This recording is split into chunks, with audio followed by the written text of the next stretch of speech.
December 20th, 1945. Heidelberg, Germany. 130th Station Hospital. Room 110. General George Patton was lying flat on his back in a hospital bed, unable to move anything below his shoulders. His wife Beatrice was sitting in the chair beside him, reading aloud. She had been in that chair for 11 days, every morning, every afternoon, every evening. Her voice was steady. The book was open in her hands. And then Patton stopped breathing. Not a dramatic collapse, not a cry. His chest simply stopped moving. Beatrice looked up. His lips were turning blue. She was on her feet before she had time to think. The door burst open within seconds, the nurse first, then another nurse, then a doctor running down the corridor, then another behind him. Room 110 filled with people in 30 seconds. Oxygen equipment wheeled in hard against the doorframe. Hands moving fast over machines. Someone calling down the hall for Sperling. The controlled, practiced urgency of people who have been trained for exactly this moment and hoped it would not come tonight. And then his chest rose. The color came back. His eyes opened. He looked at Beatrice. She was gripping the side rail with both hands. She did not speak. He did not speak. The doctors checked his pulse, noted something on their clipboards, exchanged a look above his head. He saw the look. When the room emptied again, and it was just the two of them, Beatrice sat back down. She picked up the book. Her hands were not entirely steady. She kept reading. 24 hours later, George Patton was dead. This is the story of his last day, and everything that made it inevitable. Before we continue, make sure you subscribe. We tell the World War II stories that reveal the truth behind the myths of military glory, including the ones that happened after the last shot was fired. To understand what that room contained, you need to go back 12 days. December 9th, 1945. A cold Sunday morning. Patton had been feeling lower than he had felt in years. The war was over. The Third Army, his army, the army he had driven across France faster than any force in American military history, had been taken from him 3 months earlier. Eisenhower had relieved him after a press conference in which he compared Nazi Party membership to belonging to the Democrats or Republicans. He had been reassigned to the 15th Army, a small headquarters staff whose job was to compile the official history of the war in Europe. The man who had made history was writing it down. He was supposed to fly home to America the following morning. His chief of staff, General Hap Gay, could see how low he was. The night before the flight, Gay knocked on his door with a suggestion. Pheasant hunting, one last trip through the German countryside. Patton said yes immediately. The kind of yes that comes from a man who has nowhere better to be. Sunday morning, cold, grey. His 1938 Cadillac staff car, Gay, in the back seat beside him. A 19-year-old driver named Horace Woodring at the wheel. Along the way, Patton looked out at the wrecked and abandoned military vehicles lining both sides of the road. The debris of a war that had moved through this country and left its metal behind. He said quietly, "How awful war is. Think of the waste." Moments later, an army truck turned without warning from the opposite lane. Woodring had no time to brake. The cars hit, not at speed. Both vehicles were moving at little more than 30 miles an hour, a minor collision by any measure, the kind of accident that leaves dents and bruises and nothing more. Woodring and Gay walked away with scratches. Patton was thrown forward into the glass partition separating the front and rear seats.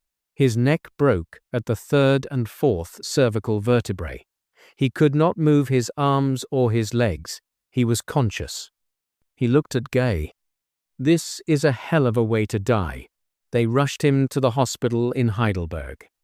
The diagnosis confirmed what the symptoms already said. Broken neck, severed spinal cord, complete paralysis from the shoulders down. He would never walk again. He would never ride again.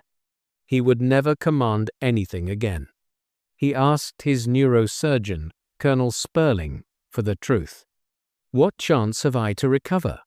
Sperling was careful. It depended on what happened in the next several days. Patton nodded, then said what he needed to say. "If there's any doubt in any of your goddamn minds that I'm going to be paralyzed for the rest of my life, let's cut out all this horse shit right now and let me die." The nurses had expected the general from the stories, the raging, slapping, pistol-waving legend. What they got was something different. He was quiet, cooperative. He bantered with them. Nurse Bertha Hooley, 24 years old, from Minnesota, cared for him through all 12 days. One moment stayed with her for the rest of her life. He said to me once, "Why can't I feel my hands? That's really hard to tell somebody." He knew the answer. He asked the question anyway. Beatrice had flown in the night of the accident, 16 hours after the crash, on a military transport across the North Atlantic in December cold. She arrived and walked into room 110 and took the chair beside the bed. December 21st, 1945, the shortest day of the year. Patton woke and refused breakfast. This was not a small thing. He had always been a man of physical appetite for food, for movement, for everything life offered. The nurses understood what the refusal meant without saying it out loud. He told his nurse that morning, without drama, without self-pity, as a simple statement of observed fact, "I am going to die today." She said nothing. He said it again later in the morning. And once more after that, not 3 times as a plea. 3 times as a man who had always been precise about the truth of a situation, stating what he had observed about his own. The morning was long and difficult. His breathing labored. His color came and went. At some point, in a whisper, he said, "I guess I wasn't good enough." People who heard it assumed he meant the war, the career, the battles. He didn't. He meant something older than that.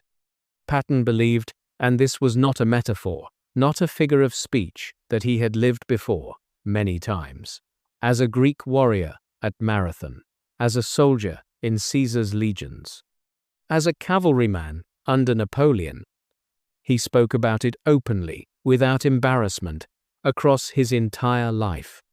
He believed the soul of a warrior moved from battlefield to battlefield across centuries, and that his own soul had been doing exactly that, which meant this life had a purpose, and that purpose was to die as warriors died, in battle, connected to something. He had told Eisenhower, half laughing but entirely serious, "Peace is going to be hell on me." It had been. 7 months of peace, Bavaria, the denazification scandal, September's humiliation, the desk, the papers, the history of someone else's battles. And now this dying in a hospital bed, unable to move, while his wife read to him. He was supposed to die on a battlefield. He had not been good enough to manage it. That was what the words meant. By mid-afternoon, something shifted. Around 4 o'clock, Patton said he felt better, more comfortable. The nurses noted it. His breathing had steadied. His color improved. Beatrice was reading to him John Steinbeck's The Red Pony, a book about a boy and a horse and the way things end, about what loss teaches the living and what it takes from them. For a man who had loved horses his entire life, who had designed a cavalry saber in his 20s and competed on horseback in the 1912 Olympics, it was either a strange choice or a perfect one. He listened. He grew quieter. He asked her what time it was. She told him. He said he was tired. He told her to go eat dinner. They would finish the chapter when she came back. Beatrice looked at him. He seemed peaceful. The crisis of the morning felt distant. The doctors had been speaking about preparing him for a flight to Boston, about next steps, about recovery. She had allowed herself, carefully and cautiously, to believe in that possibility. She told him she would be back soon. She walked down the hall. At 5, 55 inches the evening, 1755, as the army recorded it, a blood clot that had formed somewhere in his motionless body over 12 days of stillness reached his heart and stopped it. He was asleep. He did not wake. Beatrice was summoned from the dining room. She walked quickly back down the corridor. She was too late. Colonel Sperling, who had been with him from the beginning, wrote, "Patton died as he had lived bravely. Throughout his illness there was never one word of complaint regarding a nurse or doctor or orderly. Each and every one was treated with the kindest consideration. He was a model patient." He was buried on Christmas Eve, 1945. German prisoners of war dug the grave. Beatrice chose Luxembourg, the American cemetery at Ham, near Bastogne, near the battle he had called his greatest, the battle that should not have been necessary, the battle that had cost so much, the battle that had defined what he was and what his army could do. When someone suggested Napoleon's tomb in Paris, she said no immediately. Of course he must be buried here. I know George would want to lie beside the men of his army who have fallen.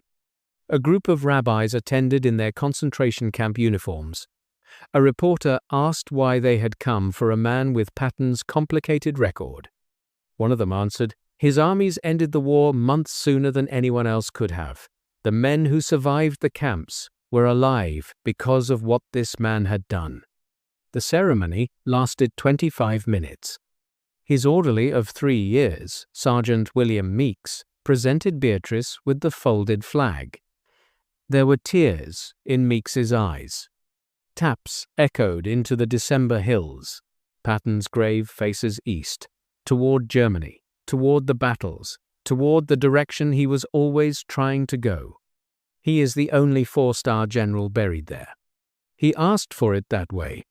He wanted to be with his men. He had told his nurse that morning, on the shortest day of the year, that he was going to die today. He was right about that, as he had been right about most things. The question history keeps returning to is not how he died, it's what the world lost when he did, and whether anyone, in the decades that followed, was ever quite sure of the answer. Let us know in the comments.